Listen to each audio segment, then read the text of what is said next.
go. So next I will introduce Anna and Tom, whose house you briefly saw in the in my book and in my presentation, and I will let them do the rest. So Philip, if you want to switch over to them, that would be great. Thank you very much.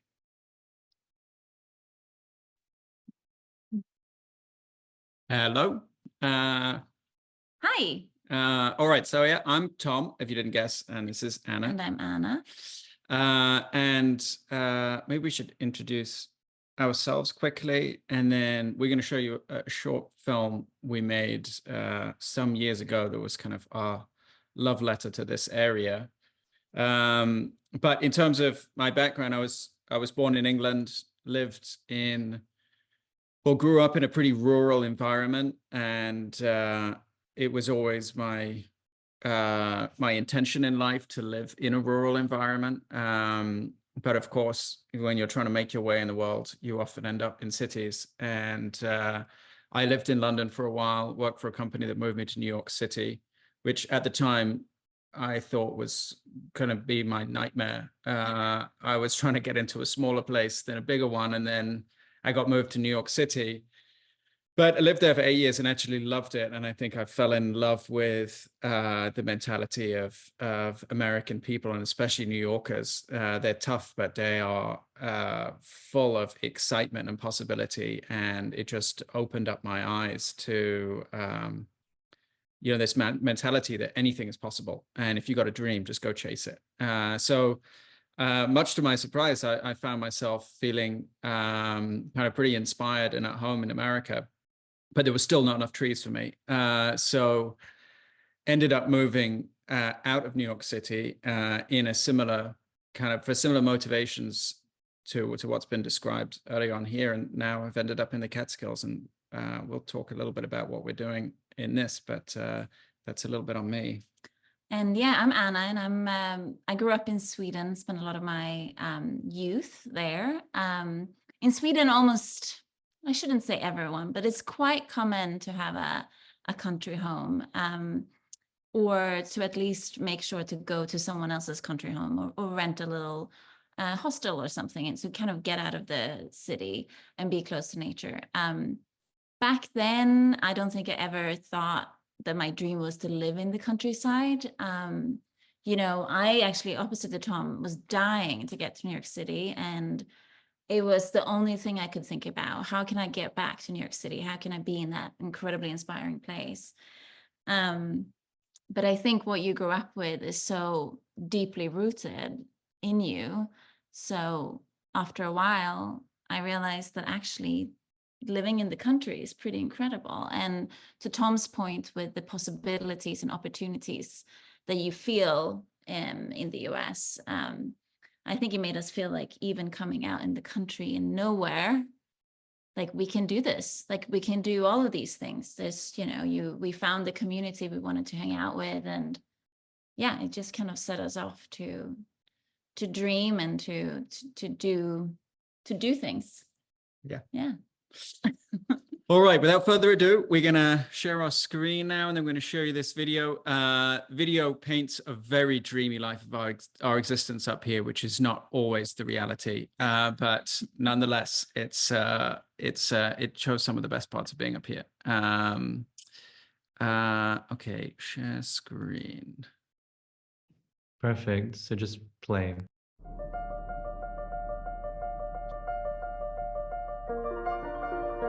There is a place not accessible through downloads. It's instead revealed down winding country roads, where modernity's false gospel and urban strife are baptized by clear waters gurgling life. This is nature's temple, where the tallest things are not made by man, instead the work of an endless lifespan. An unbroken vaulted canopy extends for eternity, a full-faced and silent shrine to arboreal paternity. But let not a passing glance betray the true wonder, for countless miracles lie thereunder. Stop. Breathe. Listen. Entering the river, a liturgy for the soul, waters cascading, churning to make one whole. To cast a fly in this kingdom is one of life's greatest pleasures. Only patience and tranquility will uncover its treasures. And while the elusive trout is the stated aim, the true goal of reflection gets far less acclaim. Inside you'll find warmth and the comforts of old, best used to plan adventures, future stories to be told. Afterward, letting off steam becomes a peaceful act. The cold plunge to follow, a binding contract. This ever-changing landscape is wild by name, but to be in its presence feels more peaceful and tame. It's here that life's joy requires no electric, just a fire, dear friends, and lovers eclectic. And to cook in this land is to calmly turn logs, no frantically pushing overcomplicated knobs. Then dining on tables under blankets of stars, many miles away from rambunctious bars. Closing the day with a retreat under canvas. To not wait for sunrise would simply be madness.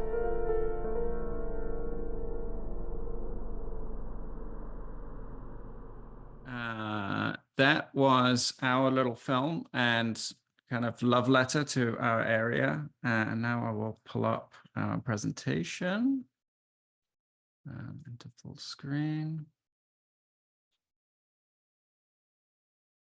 Okay. I'm assuming everyone's getting this, but if you're not, shout and let me know.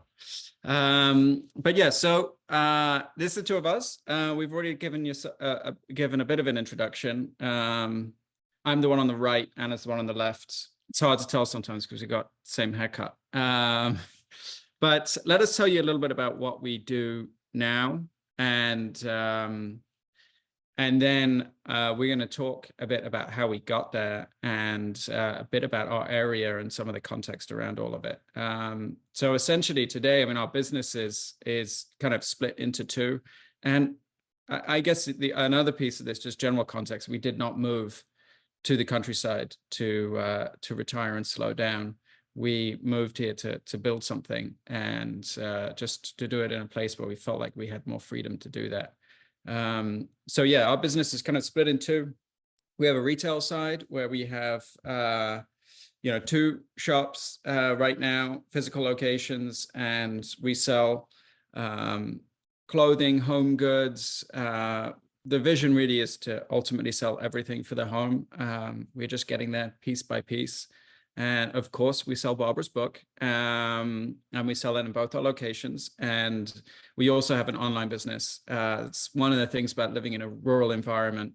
You know, we get a fair amount of traffic on the weekends, but midweek's pretty quiet. And there are some advantages to modern technology. And while lots of people would say that the internet has killed some small retailers, I'm of the opinion that the internet can also save small retailers, because in the winter, we would really struggle to exist without it. And then the other side of our business is design and build, and that's what Anna runs. Yeah, so since coming up here and working a lot on our own projects, we started to renovate other people's homes and completely dived into that. And now we're at a point where we're actually building houses from the ground up. And it's all about, as Tom said, it's all about home. Whether we renovate your home or build your home, or we fill your home with things we think that you need. I'm just going to make sure quickly. Give me a thumbs up if you're seeing all of this. We're like pretty new to Zoom. Not yet, not for the presentation. So if you right. share this. I'm going to stop sharing and then I'm going to share. Oh, here we go.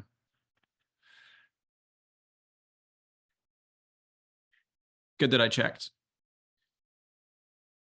Into full screen. Okay, here's what you missed. This one and this one. But, we pretty much talked through it. But, our story didn't start obviously where we are now. It started a long time ago, and we've weaved and changed and evolved up here. But also, I think it's not really a story about us. It's a story about a specific community and a specific place. And, you know, as has been alluded to in the previous speakers, like, we're just one example of so many people that have followed a somewhat similar path, but also because of that kind of critical mass of people doing stuff, it's made it possible for all of us. And you're going to see a bunch of examples of it today. But I just thought that was worth kind of touching on. And it's interesting when when you think about some of the themes here, as well as this like urban rural migration, to me, it's a story of kind of rural regeneration, like breathing life back into these rural environments. And that has been possible primarily through like entrepreneurship. And at least in our area, it's a story of lots of entrepreneurs, not like one person coming in with, millions of dollars. It's like the story of lots of small people creating something and then working together. Like, because the landscape is pretty open up here and the opportunity feels fairly big, it's not an intense competition between people. It's more of a collaboration. And then the third point that I have thought was really interesting is this idea of coexistence. I lived in this world. We bought our first property up here in 2016, same year Donald Trump got elected. And there was this idea in the media of this rural urban divide and how everything in rural America is, Trump country and red, and everyone's like just shooting guns and whatever. And then, the urban environment's just a bunch of liberal snowflakes, and there's no way these two people can get along. And we'd never really lived in rural America before, and all of a sudden we bought a place up here.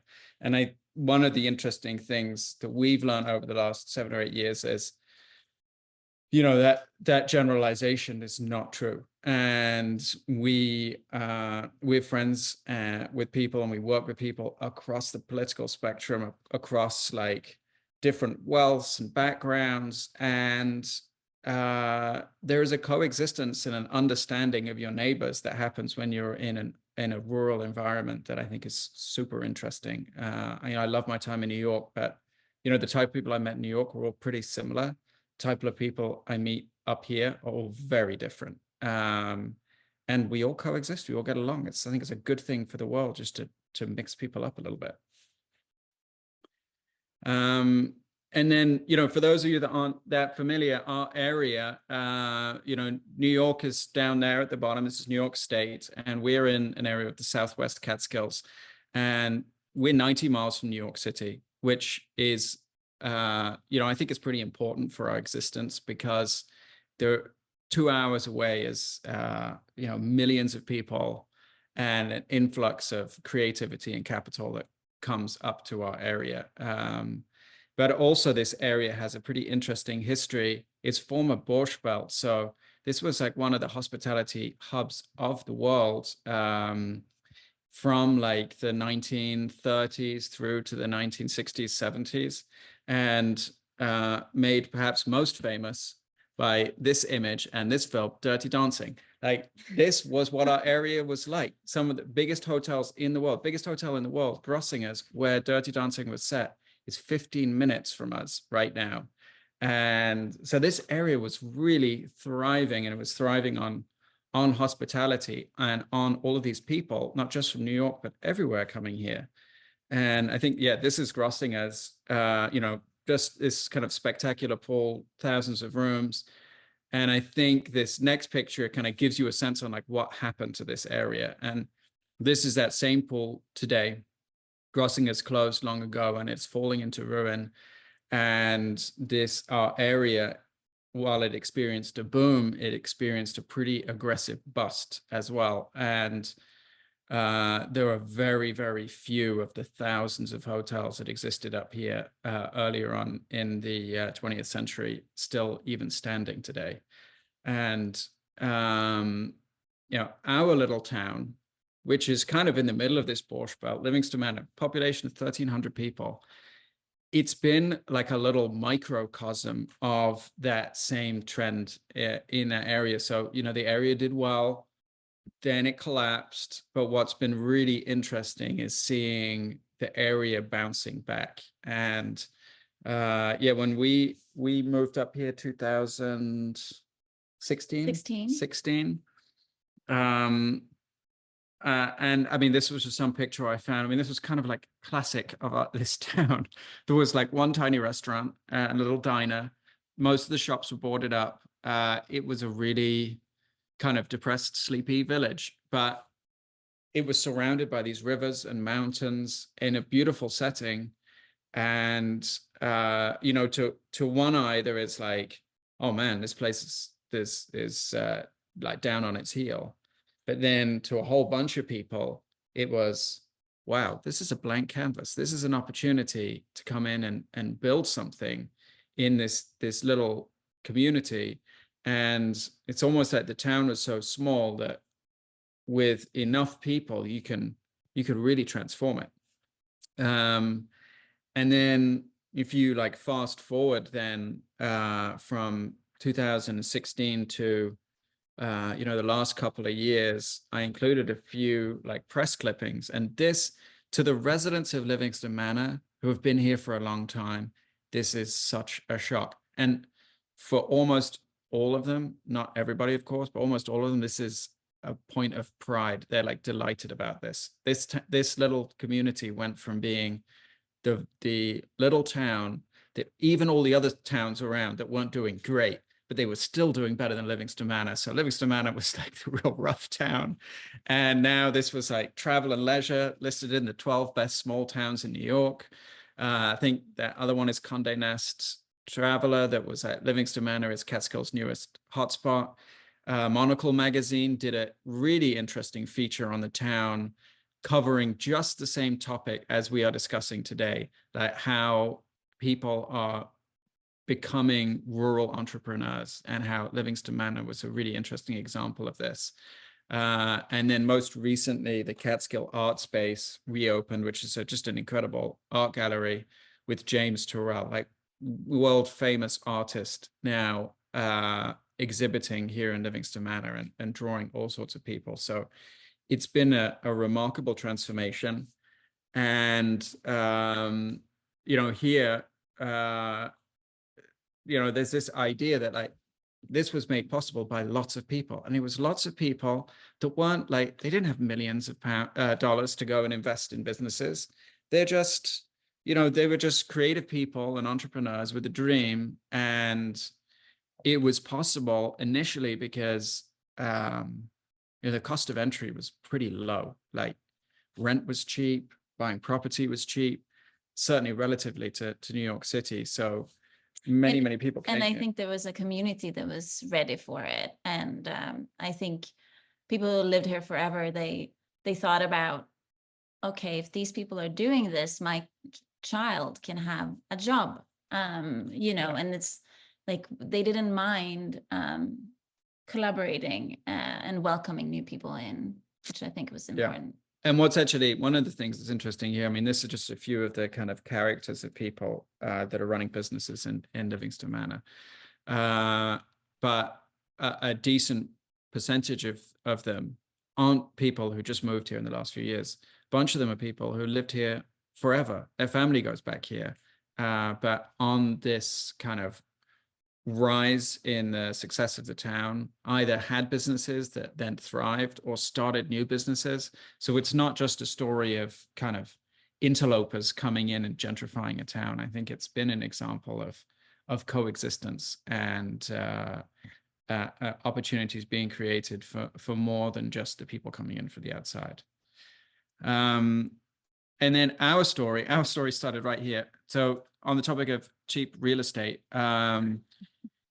we found this property up here. And, you know, our motivation at the time was we wanted to get out of the city, but we wanted to do it in a way where we could own something that didn't own us. And when we were looking, we were going through this process of our budget was getting higher and higher and higher, and we weren't finding what we were looking for. And then at some point, we just kind of pulled a cord on it, and we realized we were so far from our original motivation that we were about to, like, you know, leave the commitments of the city and then just sign ourselves up to a mortgage and have to keep working in the city to pay for it. So we scrapped it, and we're like, no, back to the drawing board. Let's find something that's really cheap and feels low risk. So this is what we found. This is one of 2 buildings that sat on a river right on the edge of Livingston Manor. And it was pretty messed up, but the river was beautiful and the land was beautiful and the house was so messed up. It's like, well, we can't break it more than it's already broken. So, like, what is it to lose? Let's give it a go. And what then began was this experiment where, you know, we'd never really fixed anything up before, but there wasn't much to lose. So we picked up some tools and got to work. And then as we were going, just all sorts of people started contacting us, old friends and new friends, and people just wanted to pitch in. They wanted to use their hands and help fix stuff and build stuff. So we started fixing these places up. This is what this house looked like before. And then in the end, this is what it looked like. And yeah, this was the inside. I mean, it was pretty terrifying. But yeah, we really transformed the place, and yeah, we did it with a group of friends and spent time on the river, and it was a really beautiful time. And we started doing this. It was just we didn't really have a plan. We were just following a dream. So you know, at the end of work days, we'd look at the river and be like, maybe we should have dinner, and it'd be good if we had a table. So the next day we built a table, and then we'd have dinner around the table. And it slowly evolved. And all of a sudden, like after about, I don't know, 8 months or a year of work, those people that have been coming up and sharing the space with us were totally in love with it. And they were like, you know, this is a thing, you should do this. And we started hosting other people, and word got out. And all of a sudden we kind of found ourselves kind of running a semi-legitimate nature retreat. And the place kind of took off.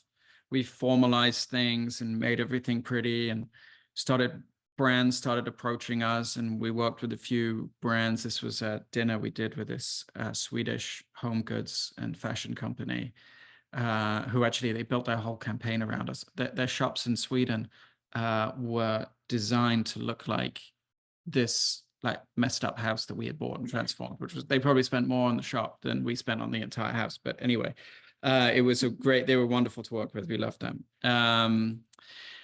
And then the New York Times picked up the story, and it was also, you know, it's connected to fly fishing. Our area is famous for fly fishing, and we would take people out on the river. And this was really, like, got us off to this was our break, if you like. But there was no plan. It was all organic. And, you know, we built this community. We kind of made a name for ourselves. We'd become an active part of our town. We'd also learned a lot. And ultimately, we learned a lot, and we evolved, because there was definitely a joy to just following our passions and interests. But at some point, you start to realize that that's not necessarily like the perfect way to run a business. Because when we started breaking things down, we're like, well, you know, this is fun, but it's a hell of a lot of work, and we're not really making any money. And I don't know if we can do this for much longer. And as time went on, we just found ourselves getting pulled into other directions. And there were pieces of what we did there that we loved, and there were pieces that we didn't like. And, you know, as the masters of our own destiny, we felt like, well, we can evolve and change. So ultimately, our business kind of changed pretty dramatically, and we went from running this nature retreat to saying, okay, that was great. What are the things that we loved about it? What are the things we didn't like? And what are the things that people loved about yeah, it and what as well? did other people like and get kind of attached to? And you know, the design was one big part of that. And with that, I will hand over to Anna. Yeah. Yeah, so as you saw, we kind of got our hands dirty with our first place up here, and absolutely loved the whole process. And actually don't come from any professional, any studies or any real experience before this. But we started off with our own houses. We started getting to know contractors and builders and electricians and all of this. Eventually people got very interested. So we moved from doing our own houses to getting to work on other people's homes, which was absolutely amazing. And so we started off with some other rough houses that we then turned into something better. And kind of word got out about us. And so this is some of our previous projects that you're seeing right now. And we did a lot of them, and it was just so incredibly fun, and people seemed to like it. And we had this momentum that we kind of just kept on going with. Then we got approached by someone who wanted to turn an old hospital that is about 140 years old into a hotel. And it was pretty early on, and it was a pretty big project for us. But we said, hey, like, let's do it. We can do it. So we found our people, and we started work on it. And it was a project that took about 2 years. We got attached to the idea of the boarding house. There used to be a lot of boarding houses in this area. So we kind of wanted to create something that was humble and comfortable, and something that feels like home. Because ultimately, I think everything we do is about home. So we created how many bedrooms was it? 18 bedroom hotel. And it took about 2 years, and we learned a lot, and we met a lot of people, kissed a lot of toads. But ultimately, we found our crew, and this is some of our later projects. So you can see that the design has evolved a bit, and we are doing quite a bit of different type of styles. But ultimately, what I think about this is that what it comes down to is the people. And as we talked about before, it's the community. And we met so many people that we would not have met otherwise if we didn't dive into this. I mean, so many incredible older, younger carpenters, electricians and excavators through our time here. And now we're at a point where we really found our team that we really love working with. And I think that's really, it's hard when you move to a rural area. We've seen many people buying houses that needed renovation and cannot find their people because it just takes a lot of time. So what we decided was that we wanted to help people with that, but also a lot of people want to buy, when they're buying a new house, they don't want to necessarily go through the renovation process at all. So what we decided was let's also build new, and let's share this process. Let's make it easy for the person buying. And to Barbara's point before, the environment has changed a bit here for buying a house. If you're going to buy a house on the market, it's a pretty stressful situation.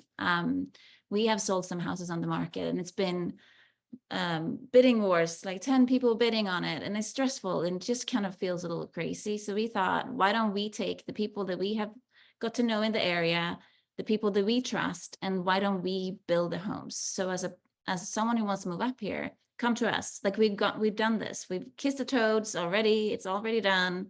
We got this, and we can make it easy for you. So now we also build homes for people. We actually offer the whole service to turnkey homes, where we do the whole interior design. We furnish it on the installment. So the only thing you need to do is to decide, where do you want to build it? What style of home do you want to have? And what are the finishes that you want to put in? And what's kind of your idea of furnishing?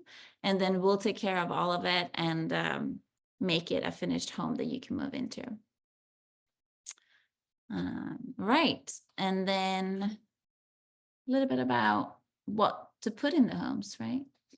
Yeah, this was like another experiment that we started when we were running the nature retreat, the Livingston Manor Fly Fishing Club.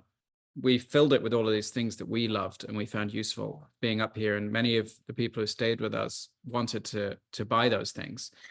And we figured, well, we should sell them then. And there was this little space in town that was for rent, and rent was really cheap. And we're like, oh, let's give it a go. And it was one of these experiments that you get drawn into. And I found, much to my surprise, that retail was a space that I loved. So we built out this little shop, starting as so small. So we started just kind of selling a lot of Catskills memorabilia type stuff and posters and outdoor stuff that we had at the Fly Fishing Club.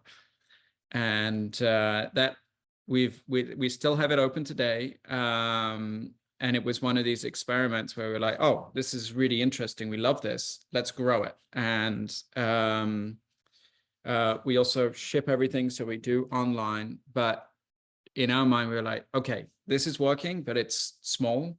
So let's scale it up. And ultimately, we kind of feel like the two parts of our business are pretty set now. So we were looking for a location where we could bring them both together. And there was this old cider mill that we'd driven past for, much of the last 6-7 years that we just loved. It was historic. It reminded us of places in England and Sweden, but it was also very true to the Catskills. And it had been abandoned for 20 years. We tracked the guy down who owned it and kind of charmed him into selling it to us.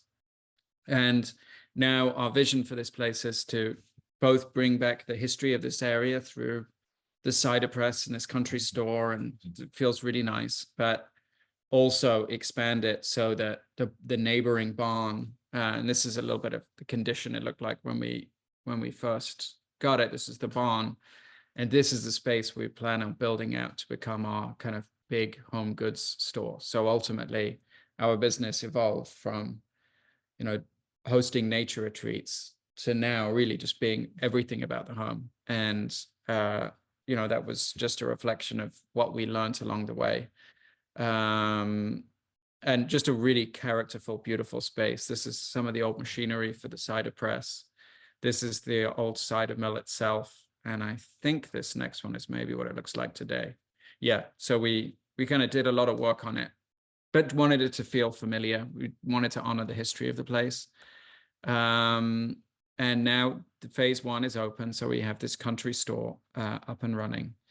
And our next phase will be eventually to start work on the barn and start building out the kind of the home goods store that we always dreamed of. We just never had the space for. And that's it. Back to where we started. So that's us. Thank you so much. This certainly gives many people a lot of hope, I think, because you can understand that you can do it almost everywhere with any budget. You can start this type of adventure. And so it's really great for our audiences because we are constantly, trying to detect new hope adventures. So thank you so much. Thank you. Thank you so much for including us in this. We're very happy. Thank you. And thank you, Barbara. Yes, thank you. Thank you. I was just saying thank you, but I was still muted. Thank you. That was beautiful.